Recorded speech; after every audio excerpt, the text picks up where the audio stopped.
Hi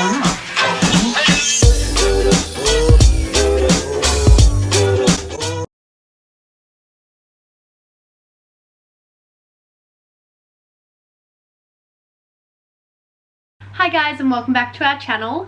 Today I'm going to be going through all of the books I read in 2023. So I've done this for the last 2 years. I thought let's keep this tradition going. 2021 I read 11 books, 2022 I read 12 books, and 2023 I read 13 books. So this year I think my goal is 15. So I'm like, let's just slowly grow each year. Obviously last year I had a newborn, so I had Peyton in February. There was definitely the first few months that I struggled with reading. I just didn't have time. She was constantly on me. Struggled to find my balance sort of between me time and being a mum, which I think is so normal for new mums, first time mums. It's like takes a bit to get your rhythm and get your groove of everything. So yeah, last year I read a lot of books on my Kindle. I have purchased some of them to add to my bookshelf. I'm going to be discussing with you all the books that I read last year. So this is just my physical book stack. 9 are on there, so I'm missing 4, which I'd like to purchase one day to add to my bookshelf, but I'm going to give you my ratings and reviews. I'm really not very good at telling you guys about a book, so if you're interested, just go and read the blurb of it and like what it's about on Goodreads. I will link my Goodreads down below. I do rate all my books on there, so I will be checking to remind myself what I rated them. The genres that I read are definitely romance, rom-com. I don't mind if it's like a sad romance or a funny romance. And then I also am loving thrillers. If they're good, they get me so hooked, and I find them such an easy read. It's such a page turner because obviously you want to know what's going to happen next. So I feel like sometimes with romance, if I'm not feeling the chemistry between the two characters, I sort of lose interest and it takes me a while to finish. But thrillers is a category that I will read that book fast. Like I will binge it, get it done so quickly and so easily because I need to know what's going to happen.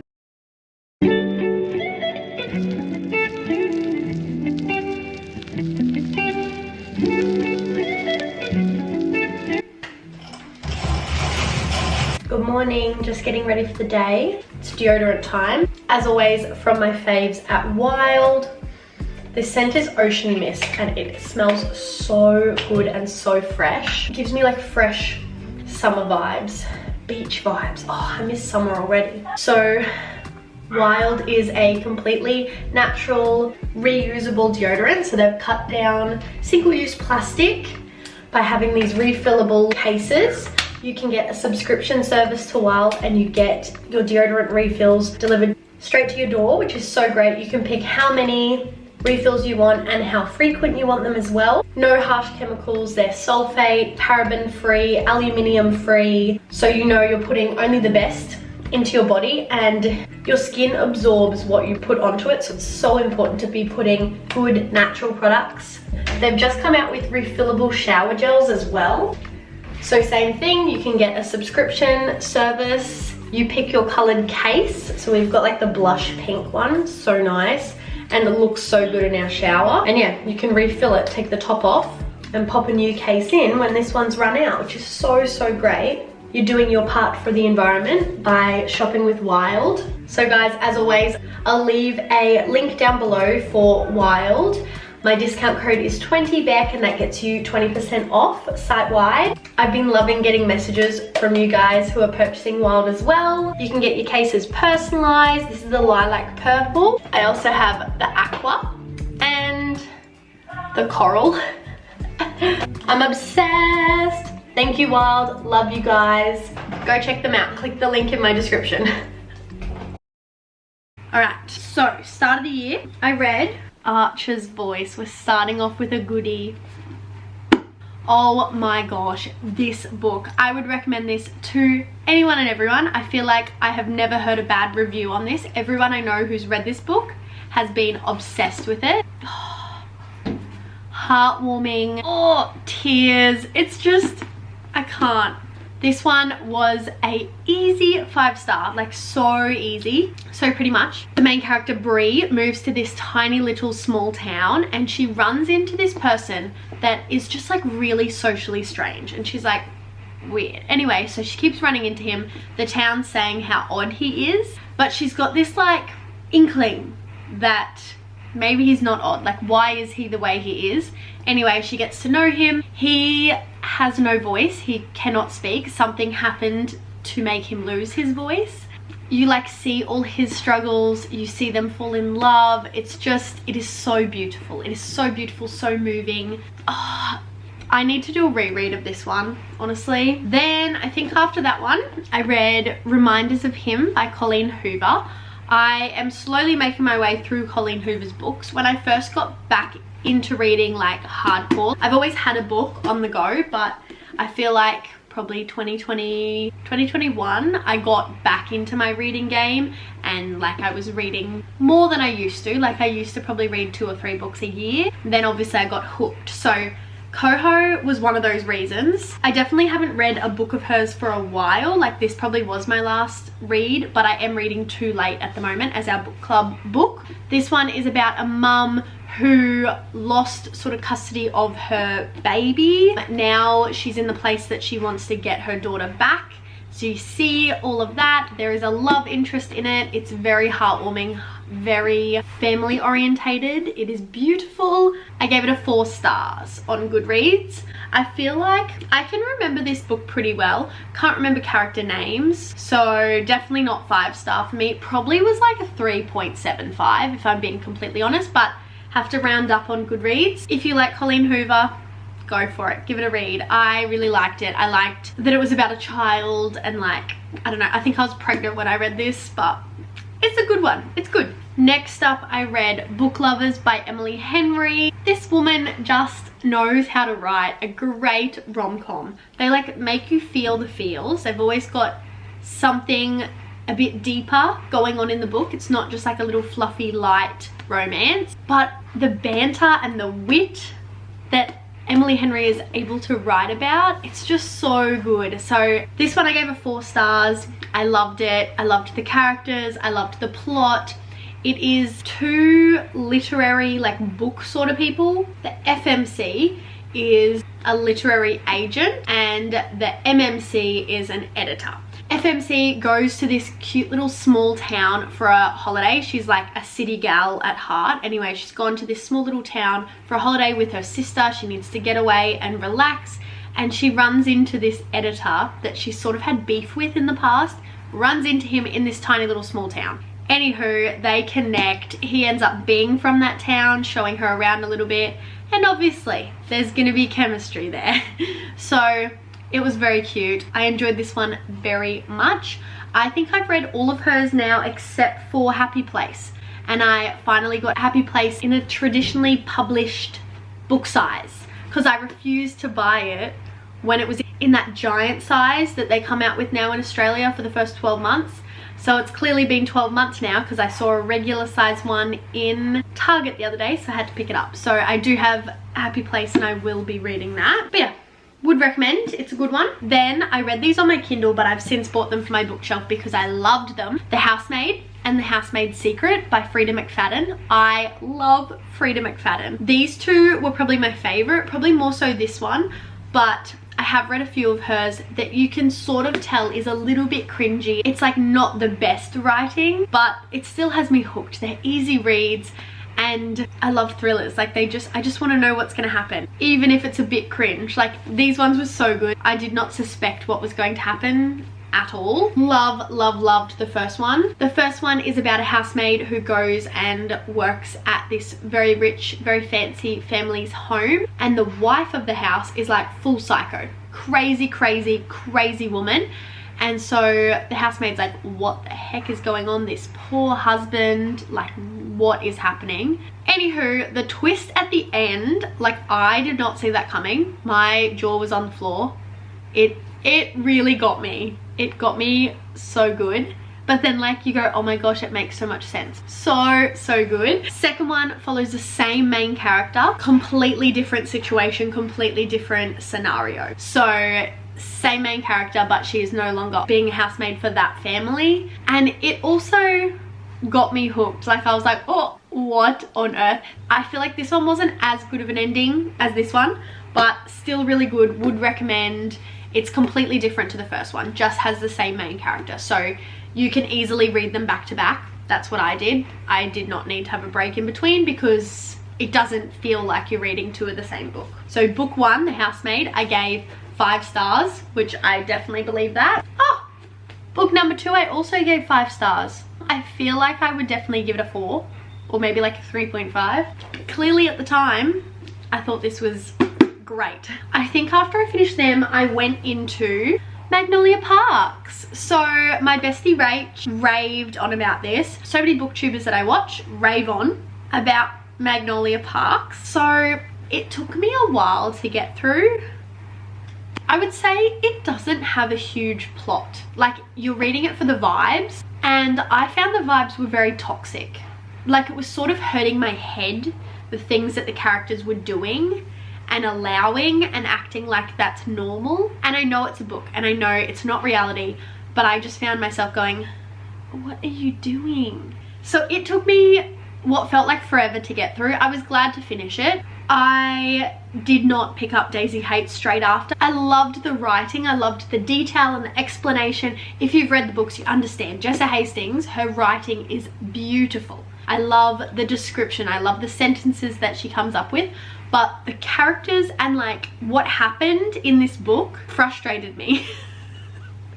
That's plain and simple. So I haven't picked up the second book, which is Daisy Hates, but my other bestie Georgia, she had the same thoughts as me on book number 1. She had a big break and has recently read Daisy Hates, and she was like, it's way different and different vibes. Apparently the people who don't love this one often love Daisy. So I'm going to push through. I am going to read Daisy. I'm going to try and read the whole rest of the series because I do have them all on my bookshelf and they are beautiful and they're so like talked about. So I would like to read an iconic book series. But yeah, it wasn't really it for me. I gave it a 3-star. I think if the writing wasn't the way it was, it would have been a lower rating, but it was so beautiful. But it was just what it was writing about that brought it back for me. I listened to Carrie Soto Is Back as an audiobook on my Libby app. So if you don't know what Libby is, which I'm sure most of you guys do, it's a free library app. So they have audiobooks and normal books that you can read and listen to for free. So I definitely got into my Libby era last year. I listened to a few audiobooks on there, and then I've since read books on there as well. Like this year I was reading The Summer I Turned Pretty trilogy, and I have that book physically, but I was away. I finished one of the books and I wanted to get into the next one straight away, and I looked up on Libby and all 3 books were on there. So I was like, sweet. So I just jumped into the next one without having to have my physical book there, which was so good. Carrie Soto, I have never read a book like this. I think if it wasn't an audiobook, I wouldn't have liked it. I think the audiobook made it seem like a movie, which I enjoyed. Carrie Soto is like crazy boss woman, competitive sporting lady. So she's a tennis player, so the whole thing was all about tennis. I do not watch tennis, play tennis, know anything about tennis. It was pretty good at explaining things. I didn't feel too dumb, but again, it might have been because I was listening. So it's like I'm being told, whereas if you're reading it, you've sort of got to comprehend it a bit more. So that might have helped me. Carrie Soto is a retired tennis player. She was like the best woman in the game. She got injured or something and stopped and retired, and now there is a new best woman in tennis who's obviously way younger than her, who's come on the scene and is about to break her records, and Carrie's like, I'm coming back. It's a good storyline. It's nothing that I've obviously ever read before. It's got a little bit of like romance-ish in there, but I would just say it's like sporting. I don't know, it was just like a fun sort of easy read. Like it felt like a show. I gave it, on Goodreads I gave it 2 stars. That seems a bit harsh. I feel like I would probably bump it up to a 3 now thinking about it, because I don't really see what was wrong with it. I guess the sport probably didn't have me intrigued, but like, is that all? I don't know. I can't remember why I rated it a 2. Next up on my Kindle, I read Never Lie by Frida McFadden. So another thriller by Frida. This one was a bit more creepy than The Housemade and The Housemaid's Secret. Like, those ones were still thrilling, but this one like gave me, not the ick, I wouldn't say the ick, but it just like was creepier vibes. A newlywed couple goes to look at houses that they're wanting to buy. They end up at one and they get snowed in, and the real estate agent isn't there, and they're stuck there, and they're like, okay, let's just go inside the house. Anyway, they're inside this house and they realize that it's this doctor psychiatrist's house, and this lady's been missing or presumed dead for a while, and they're like, what the heck? So the guy is sort of really like chill about it, and the girl is like, no, this is so bizarre, this is so weird, I don't feel comfortable here. Anywho, it just gave me like creepy vibes the whole time. I was like, ugh, yuck, don't go into that room, ew. I gave it a 3-star because it still had me shocked. The ending wasn't as good as her other ones, but it was still good. It was a thriller, so 3 stars. Okay, another 5-star read. This one I need to get a physical copy of. Love and Other Words by Christina Lauren. Oh, my heart, 5 stars easily. This one has a past and present timeline in it. It's pretty much friends to lovers, but now second chance romance in the present. In the past, it shows what happened, so why they haven't seen each other for like 13 years or something, but it also showed how close and special their friendship and like love for each other was, and then they bump into each other in the present, and so then you see the present day. I loved this. The storyline was just beautiful. I cried, I smiled, like I would recommend this so much. I don't even know what about it was so beautiful. I think seeing them as like young sort of kids and then where they are now, it just was beautiful. It just hit my heart. It's just so beautifully written. I highly recommend. Read Love and Other Words. I read the first book in the Em Out Trilogy. Look how big this is. Way too many pages. 486 pages. Almost 500 pages. Why? Why is it a 500-page romance? It's not needed. It was good. I liked it. It took me obviously a while to get through. It took me a while to get into as well. I just wasn't hooked straight away. I ended up loving the MMC. His name's Knox. He was like grumpy sunshine. So had this like cranky exterior but so soft. This one's very found family, small town romance. He was grumpy sunshine. It was very cute, but because of the thickness of it and the fact that the next 2 books are equally as thick, I have not read the next book. So this one follows 2 of the characters, and then the next book follows another 2 characters, and then the final book follows another 2 characters. So it tells all of their stories throughout the series, and they're in a small town called Em Out. That's why they're called the Em Out Trilogy. But let's see what I gave it as a rating. I gave it a 4-star. Probably the only deduction would be how long it is. I just can't, and like it took me a little bit to get into it, but once I was in it, I did love it, but just too thick. I listened to The Inmate by Frida McFadden as an audiobook on Libby. This one was good. I gave it a 3 stars. My review says, good, not my absolute fave from Frida, but still had me second guessing everything. Ending had a good twist, but I feel like I sort of saw it coming. This one has a past and present timeline as well. Brooke is the FMC. When she was in high school, she was dating this guy. She thought he was amazing, blah, blah, blah. Anyway, there ends up being these murders while they're having some birthday sleepover. It's like 3 ended up dead, or maybe more, and 3 stayed alive. It was her, this boyfriend, and this other guy. Anywho, the boyfriend ends up getting charged for doing it, and he's in jail. Brooke now works as a nurse, as an adult, in this jail that he's in. Anyway, she like sort of finds out stuff. She's second guessing everything. Anywho, it's like, again, one of those ones that you can't really see it coming. You don't know who did it. You don't know who to trust. But it was pretty good. The ending was a shock. It wasn't the best shock of my life, but like it was good. 3 stars. My final book to chat about for 2023, Powerless. Another thick one that I read. So this one was 502 pages. So I read a good amount of pages last year. This was my first fantasy. This would be classed as a romance fantasy. I think what took me so long is like getting into the world, understanding the powers. It's very much advertised as the Hunger Games, but supernatural sort of thing. I did really enjoy this. I loved the love story, the banter.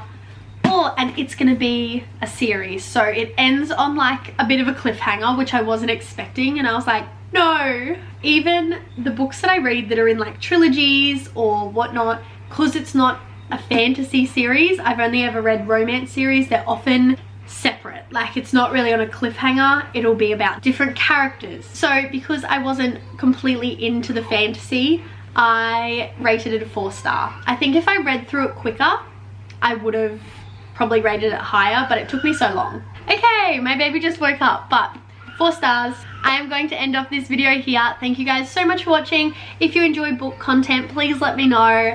I love reading. I'm obviously not a super fast, super avid reader, but I feel like it's a bit of a realistic reading stack for a year. Okay guys, thank you so much for watching. Don't forget to subscribe to our channel if you haven't already, and we will see you guys in next week's video. Beck and Cody and Peyton and Oakley out.